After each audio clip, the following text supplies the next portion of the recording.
back with another episode of Local Roots. Hi, I'm Todd Studer. It's going to be a nice day for actually a couple of days, Monday and Tuesday, and then buckle up because Tuesday night, snow moving in, and I've seen forecasts with as much as 5 inches.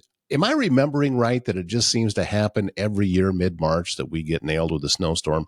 One year it was mid-April. I remember that I had flowers coming up in my garden and they were just covered up in snow. So this is about normal. And then speaking of normal, things should get that way later on in the week and into next week.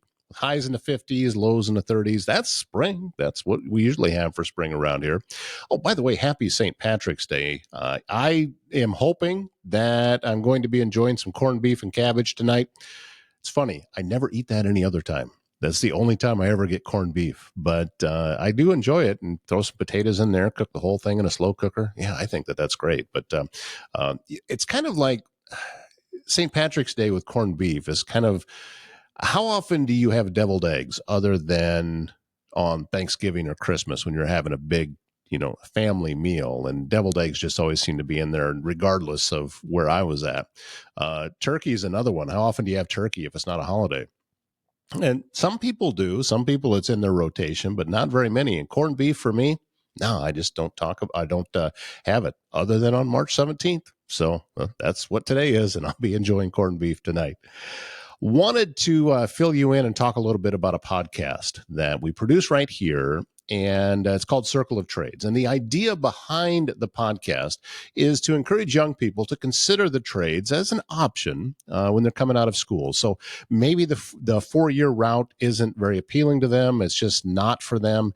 And they're thinking about going into the trades. Well, that's what Circle of Trades is all about. This episode's a little bit different because we talk about marketing in the trades. And we bring on, obviously, Travis Waldstein, AirServe Heating and Air Conditioning and Waldstein Plumbing. He is the host, although I'm kind of sitting in hosting duties on this episode. And the person that handles his marketing, her name is Christina Stanley, and she's with Louvre Media. And we're going to have a discussion about the different types of marketing, especially in this online world. So that is going to be coming up in just a little bit. Also, I wanted to talk a little bit more about podcasting because it's such a big part of what I do. And I've got some new people that are going to be getting podcasts out very soon. And when that happens, we'll be filling you in on exactly what those episodes are. But there is another one that I wanted to talk about. And this one is called Hunting Home. And it is with Blake Hunter. He is a realtor with Berkshire Hathaway Home Services. And this particular podcast, and again, I'm on it because it's something that I produce for Blake, but we talk about the housing situation. Now, what's going on right now in the city of Council Bluffs is there is a real lack of housing, not just in houses that are for sale, but also apartments that are available. In fact, the vacancy rate across the city is under 2%, and that's serious. So one of the things that can happen from that is when someone is in the market for a home or they need a place to stay, they start looking at some of the smaller communities that are around the county. What a lot of people refer to as bedroom communities, but still, that is an option that they may look into, which can then take up some of the inventory that might be available in some of those smaller communities. So what is happening in the Council Bluffs and Omaha area obviously has a direct impact on everything else that's going on around Pottawatomie County and the smaller communities. So I'll tell you what, let's bring you a little bit of that podcast. Again, it's called Hunting Home with Blake Hunter. So the nice thing about being in the Midwest is we don't reach the high highs and we don't see the low lows. We kind of just stay somewhat comfortable in the middle. So, kind of a couple things that I wanted to talk about were from some things that I learned earlier this week. Benchmark Mortgage put on they had a guest come in from Keeping Current Matters, and he was really good about painting the picture of what our local market looks like. And then I also pulled some statistics from our multiple listing service, both from our Omaha side and from our Council Bluffs side. And just going to kind of share with the listener, what's it look like out there? What can you expect if you were going to enter the market? I recently had a conversation with the mayor of Council Bluffs about our specific area and what's happening with housing. And yeah, housing's tight. You can't even find rentals right now Yeah, around and where we're I'm at. sure one thing that he mentioned that I've heard him speak several times lately, as well as Brandon Garrett with the city, and they, Council Bluffs is at like, and I'm sure Omaha is going to be. I think it's actually the metro area when they share this statistic, Hmm. but we're at like a 1.4% vacancy rate, and they say that a community starts to experience like severe homelessness when you go below 8%. Yeah. And we've been below 8% since I think like 2015 or 2016. And it's just slowly gone down. And, Brandon has said it a couple times in his presentation. He's like, 1.4% is basically zero. Yeah. So it's not just that people can't find their first, rental, as they graduate high school or whatever. It's the regular person that's renting can't even upgrade to find something with more space when you're talking the rental market. But then that also affects, just our overall housing market. And it pushes investors to buy properties because they know they can fill them. Well, and with what the things that you're talking about and the way things used to be, we're all comparing, say, interest rates. We're all comparing that to what it was recently as opposed to what it's Yeah. been historically. And as I was talking with the mayor, I gave the current situation that we have going on now with a dozen eggs in the grocery store. Right now, if eggs dropped to $2.75 a dozen, there would be a run on that grocery store just like you used to see in the banks when they were shutting down. Yep. But you know, two or 3 years ago, $2.75, you wouldn't be able to sell a dozen eggs for that. So it's what we're used to. It's Yep. not specifically about, where should it be, or is it going to go back there again? And, that's just human nature. And as you said, it's your job to be able to navigate all of that and try to find the right situation for the right people that are your clients. Yeah. I don't use the eggs analogy. I always use gas. It's the same. Yeah, it's the It's same like, thing. Yeah. it's easy for people to relate to. And, it's like, one day, um, you're paying $2.75 for a gallon of gas. And then, here we are. I think I paid like $3.70 or something the other day. And, I'm kind of under the side of, well, what am I going to do? Walk? So I'm probably just going to fill it up. But it's like you get used to what you're seeing, and people got so used to those low interest rates that did affect our market because you had so many people refinance. And then now these people are locked into these low rates. Most people are aware of that situation. I'm not telling anybody anything new there, but they don't want to leave. And it's going to take a lot for them to leave because they're locked into that lower rate. And for them to be able to upgrade, they're going to pay more for the house just on the purchase price.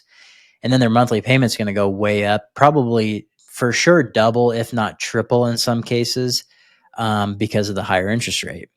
And, one of the things that was brought up at that conference I was at earlier this week was it seems like kind of a no-brainer when he said this, but he was talking about affordability. And affordability is, it's everything. It's what's controlling everybody in their decision making. But he goes, it breaks down into three things: price, so your purchase price, rates, and wages. And I'm like, yeah, that's pretty much straightforward. But when you break it down, you're able to see where we're kind of heading. And I think that that's a healthier place.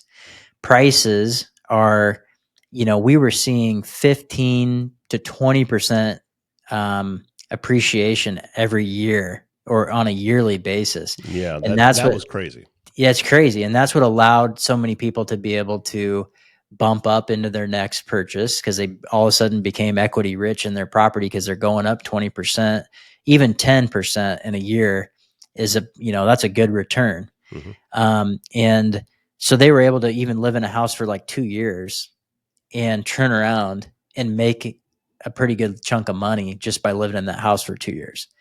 But what we're seeing now is that appreciation is kind of more forecasted to be somewhere between 2.5% and 3% this year, which is kind of more of a stable place. Now, it's still appreciation. That's what we want. That's the cool thing about real estate, besides all the other benefits, is hopefully that appreciates through time.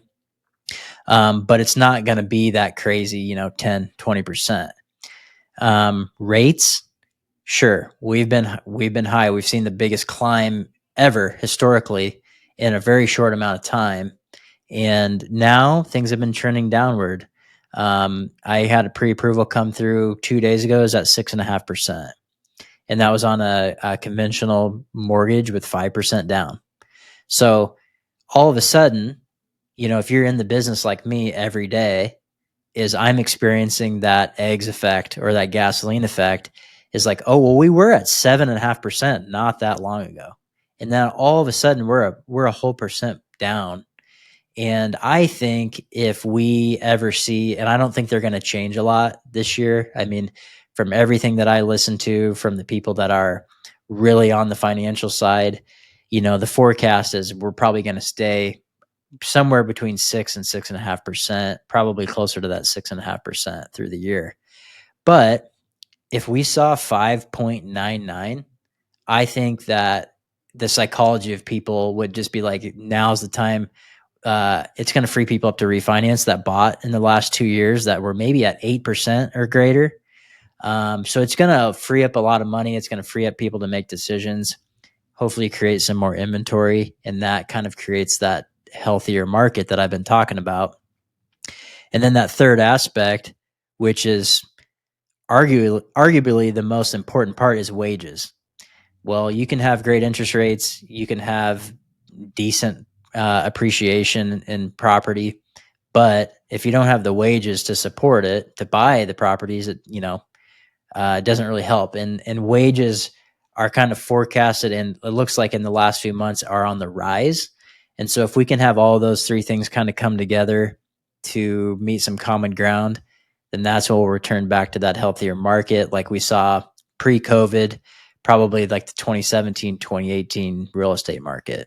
If you would like to see the entire episode of Hunting Home, I put the link in the description, and I'd also encourage you to go back and watch some of the other ones as well. Blake has a lot of different guests on, and it's some great information if you're ever in the market to buy or sell a home. And this podcast is really zeroed in on just the entire process of everything that goes into that. So again, thanks to Blake for, I did ask him before I put that clip on the show, and he said, yeah, go ahead. That's fine. So thanks to Blake for making that a possibility.